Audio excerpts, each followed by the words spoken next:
Trade Minister Cho Hyun says South Korea is working actively to meet the terms of its trade deal with the U.S. We cover this stance and more on Press Perspective today.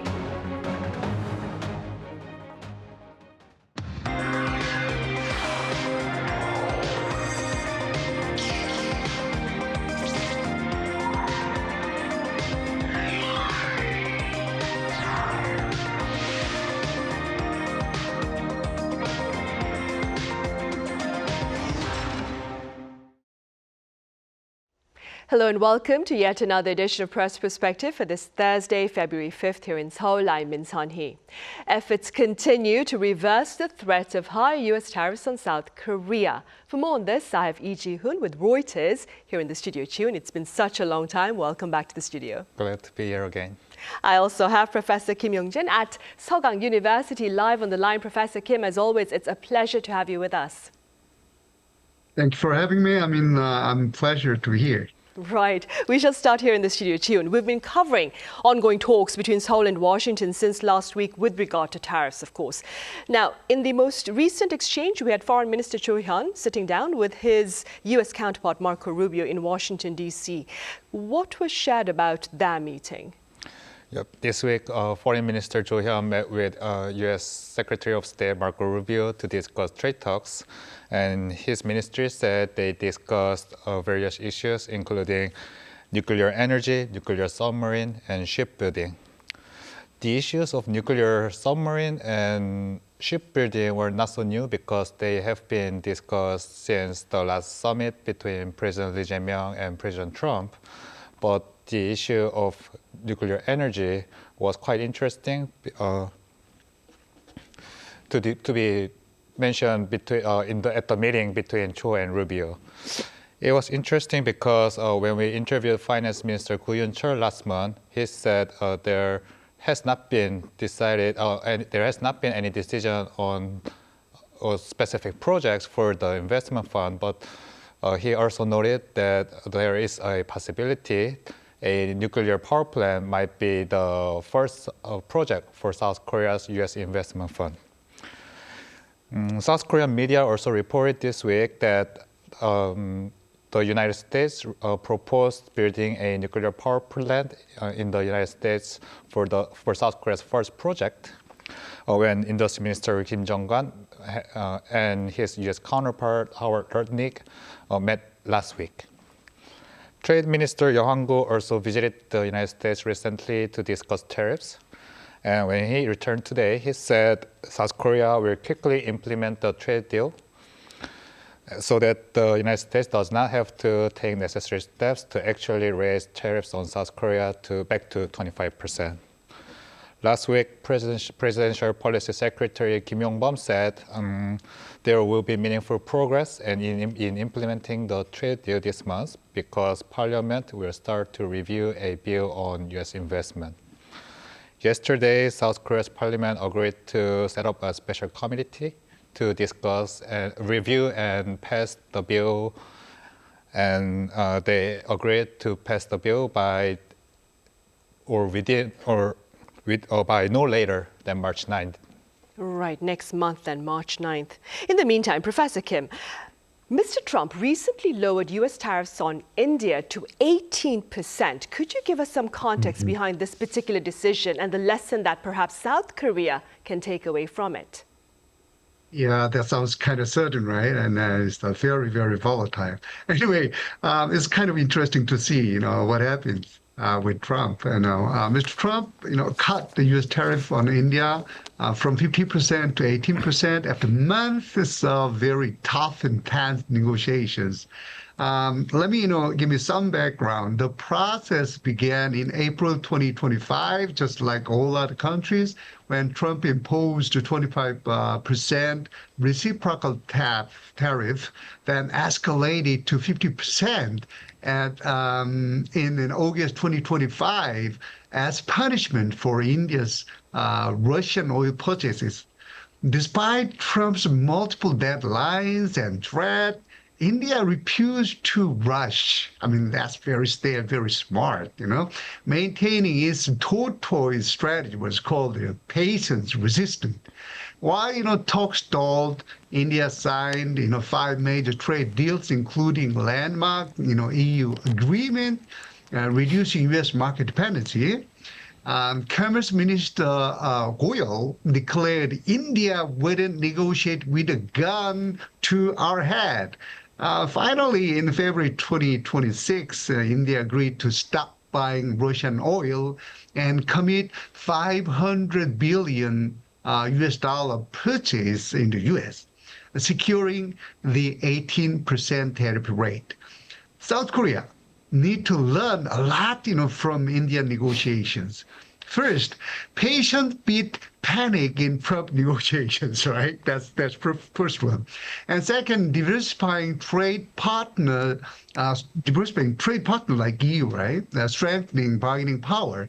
And third, protecting core interest while leveraging strategic value beyond trade, deliver better outcomes than hasty concessions. Right. And Hyun, for the sake of comparison then, could you tell us a bit about how America's other trade partners like Japan and Canada are faring? Starting with Japan, it's in similar situation to South Korea with its own investment fund of $550 billion. But it has been more quickly moving with its investment fund, with its trade deal already approved by its parliament in December.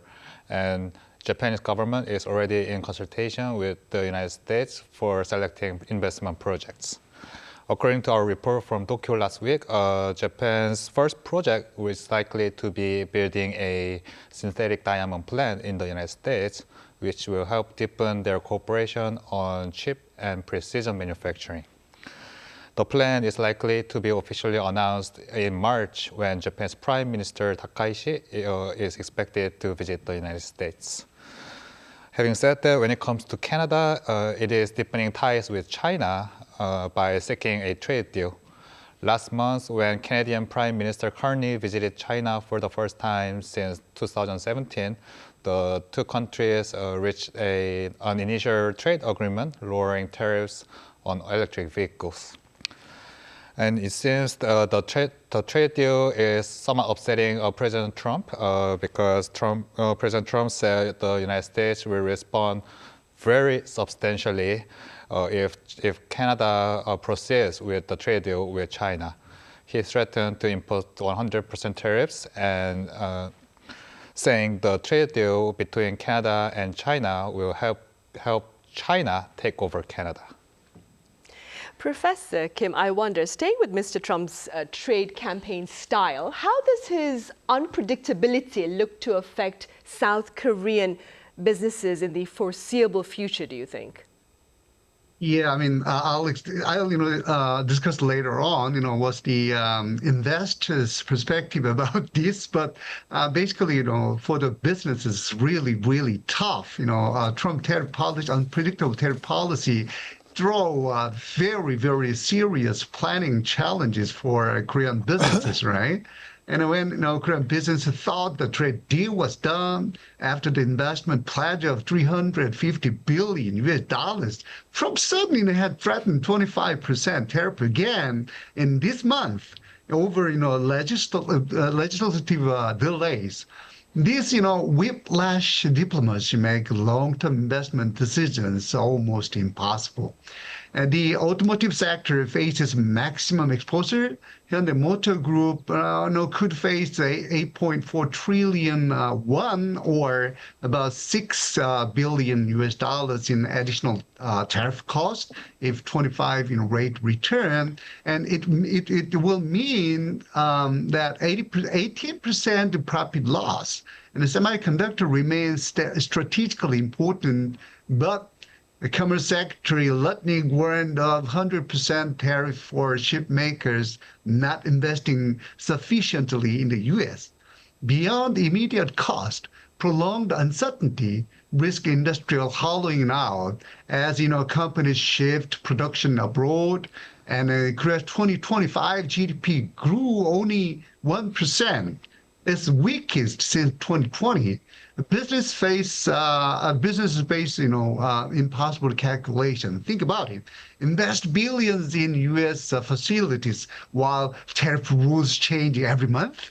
And the Bank of Korea even warns this could shrink domestic employment and trigger talent outflows. Right. And regardless of the uncertainty faced within the corporate arena, given Mr. Trump's unpredictable style, the local benchmark here, the benchmark Kospi index, it appears to have been seeing remarkable performance this year as well as last year. What has been the foreign media coverage of the South Korean bourse in recent days? Yep, the Kospi rose 76% last year, which was the biggest since 1999 and biggest around the world. And in January, it further gained as 24%, which was the biggest monthly rise since December 1998. Although this week, the trading was a little bit volatile after Trump's pick of the new chair for the Federal Reserve. Still, the Kospi's rally has been driven by semiconductor stocks with Samsung Electronics and SK Hynix, thanks to surging demand for AI investment. This year, Samsung Electronics became the second most valuable company in Asia after Taiwan's TSMC. Its market capitalization exceeded 1,000 trillion won, or 1 quadrillion won, which is above $700 billion and higher than China's Tencent. And analysts expect the AI boom will continue this year, with JP Morgan raising its target for Kospi to as high as 7,500, compared with some 5,300 right now. Morgan Stanley also expects Samsung Electronics will post the world's highest profit this year thanks to AI demand. South Korea's other than that, South Korea's continued market reform push has been in focus among investors, with the third revision to the Commercial Act is expected to be passed soon by Parliament. And the government is also seeking an upgrade to developed market status by MSCI this year. So that is another factor that is being closely watched by market participants. Right, indeed. So, Professor Kim, as our Ji-hoon just said, overall, the South Korean stock market, it appears to have been largely unfazed by the uncertainty caused by Mr. Trump's tariffs. How do you explain this reality? Well, the Korean stock market is really, really fantastic. It outperforms every other world, the capital market, right? As June explained.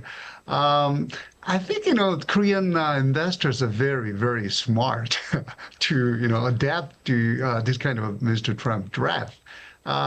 So basically, the South Korean stock market resilience to Trump's tariff threat reflect a very calculated investor logic, prioritizing structural mega trend over cyclical political noise. I say, Trump threat, it would be political noise, right?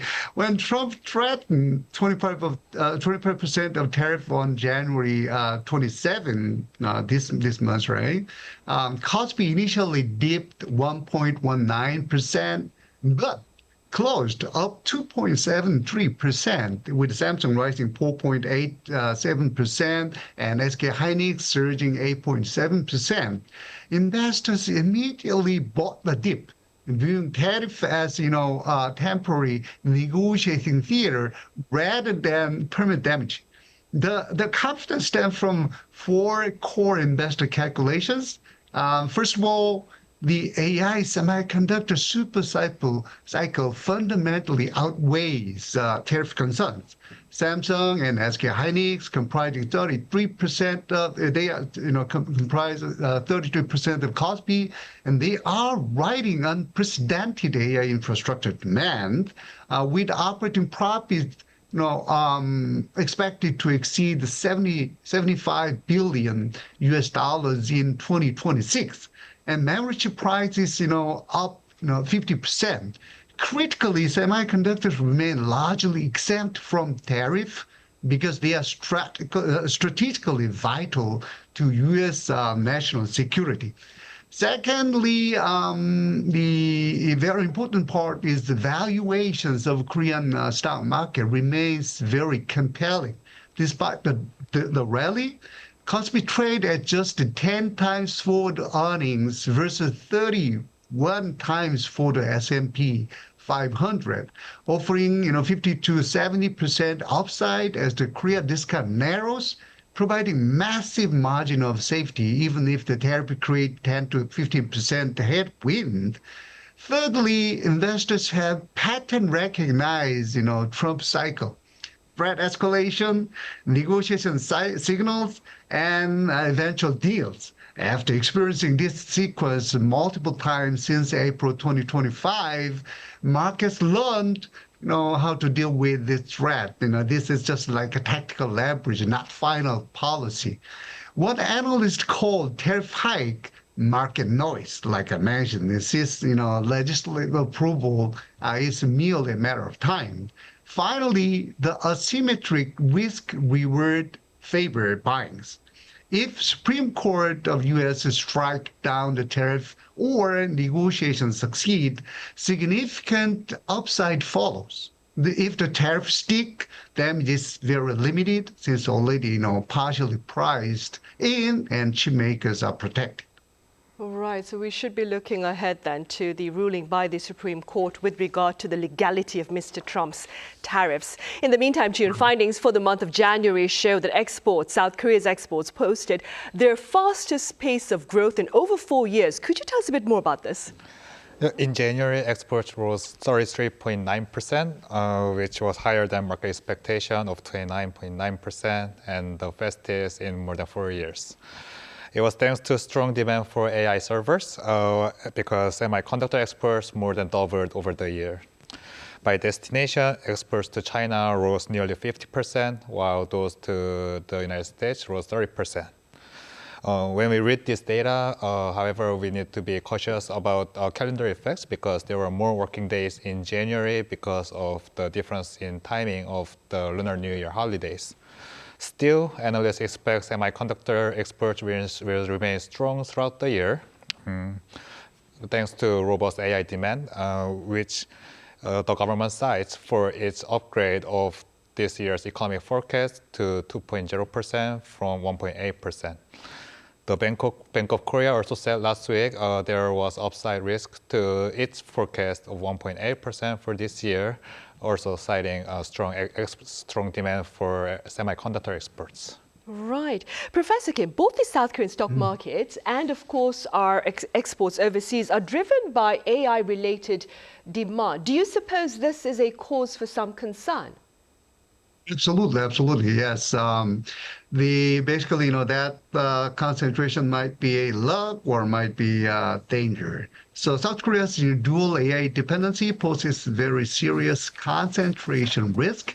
Semiconductors, like I mentioned earlier, now comprise 30% of total export.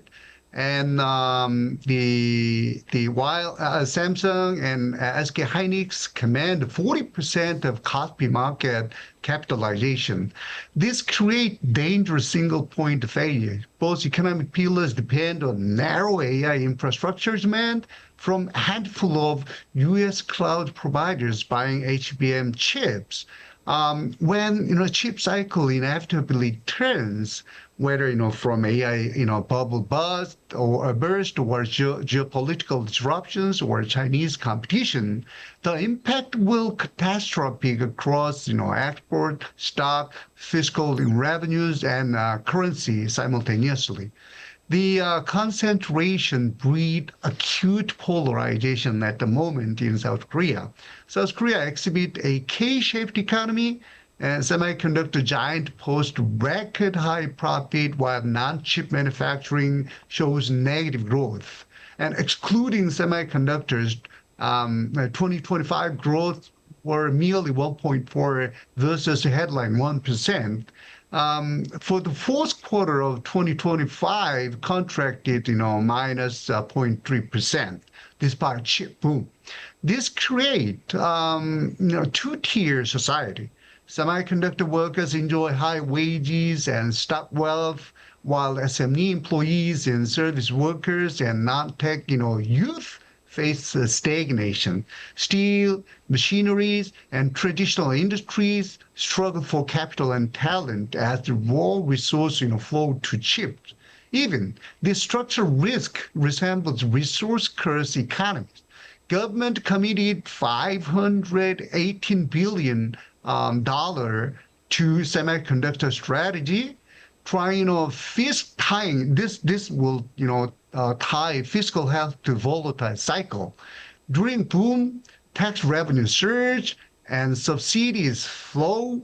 During burst, revenues collapse precisely when support most needed.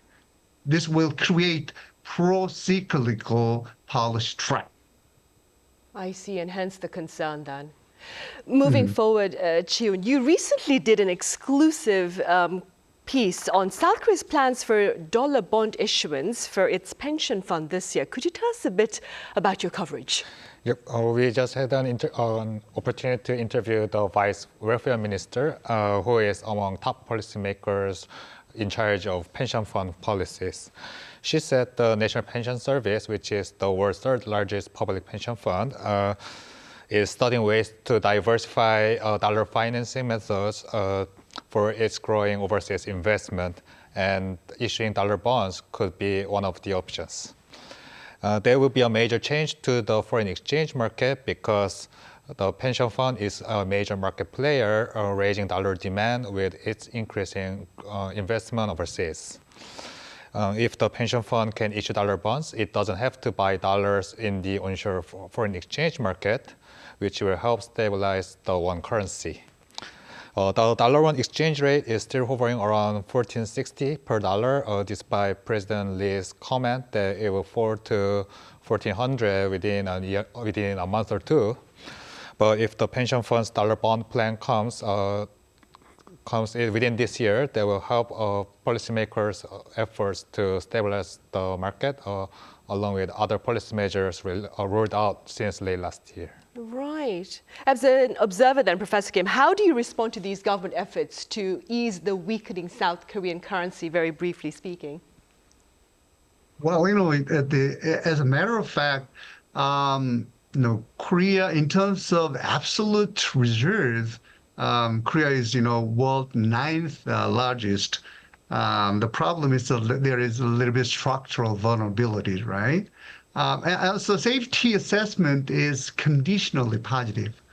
Short-term external debt coverage at 38.3% is very healthy, and Korea maintains net creditor status with over 1 trillion in external assets.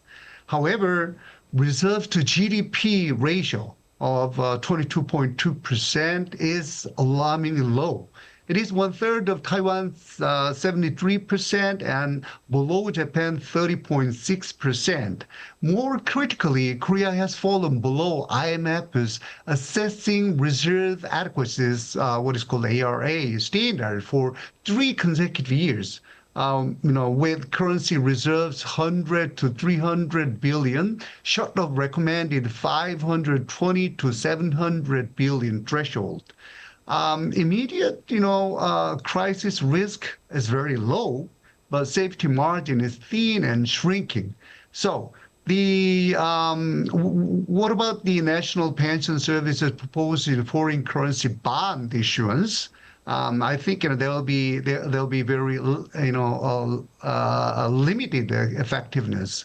While it would theoretically bypass domestic foreign exchange market and reduce reserve, drawdowns, like Chi-hoon explained, fundamental problems still persist. First is one-time fix for a structural issue.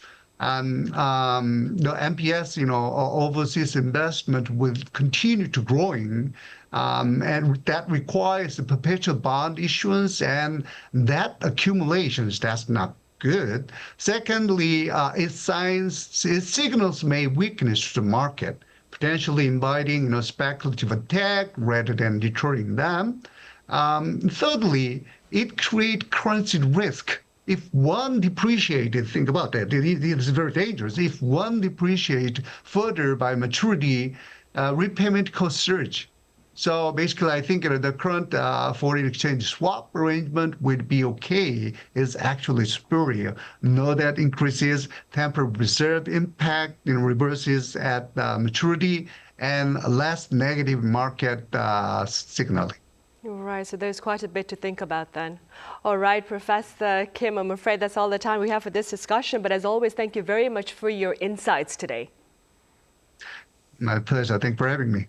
And here in the studio, Chi-hoon, thank you very much for your time and your thoughts. Thank you very much. Right, that ends this edition of Press Perspective. Thank you for watching. See you same time tomorrow.